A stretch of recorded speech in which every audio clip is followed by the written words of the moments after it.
I mean, there's a 7-0 team and BYU at 11. Army is 7-0. Iowa State's still undefeated. Right. I mean, and these are some teams that are got to be sitting here thinking they got serious chances to make the playoffs. Well, how about this? Like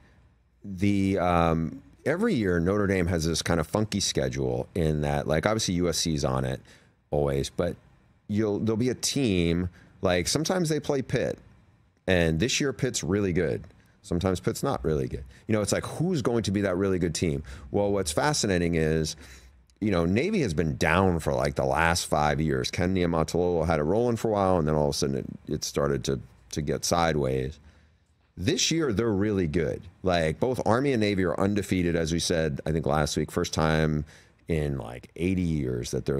I think it's now longer now that they've every single week that they win. Extends, right? Extends, I think, to the 20s now. Like, we're in a century now. This is a big game, like for Notre Dame Navy.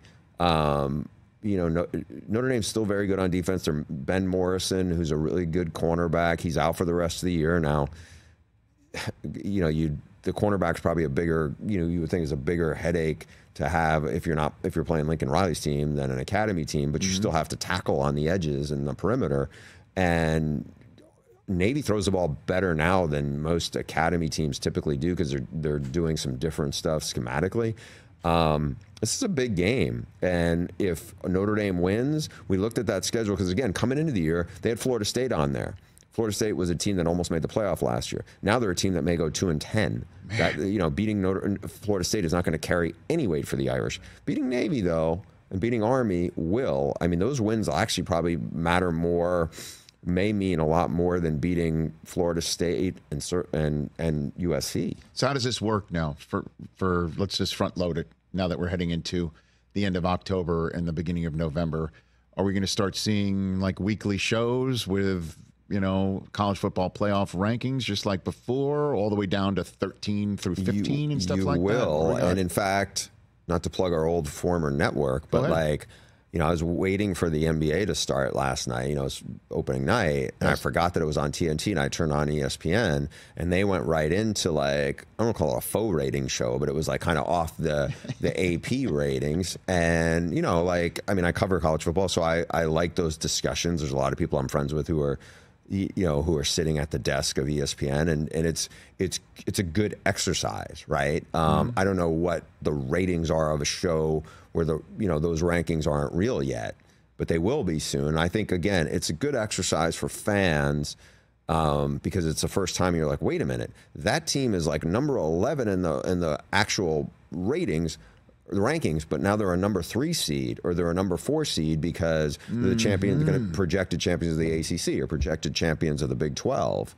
Okay, now they're kind of, I think it's, again, a lot of fans and a lot of, honestly, media are still getting used to how this is going to work. Yeah, the 5-12 for me is always going to be fascinating. It's going to be great. Because the 5 is going to be that team that had a terrific season, designs on being the champions of their conference, but they're not, right?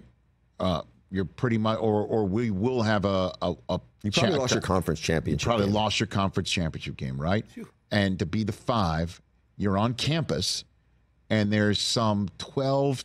Like, what if it's Indiana? You know what I mean? Like, what if it's Indiana Or BYU or Notre Dame, right? Coming into the house of the, you know, conference champion.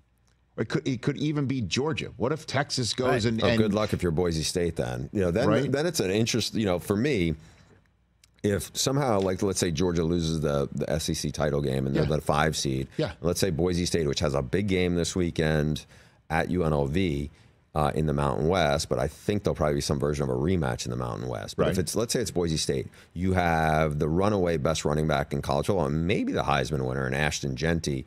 And now he's going to be running against the Georgia defense, you know, like, and NFL scouts are already like on board, like talking to personnel directors, you know, a month ago, they love Genty, but still, you know, like, I would love to see that matchup. I mean, good luck to him because it feels like he's going to be running like 1 on 15, but I guess get used to it potentially because that could be his immediate future in the National Football League. Catch the Rich Eisen Show every single day on the Roku Channel, 12 to 3 Eastern, for free.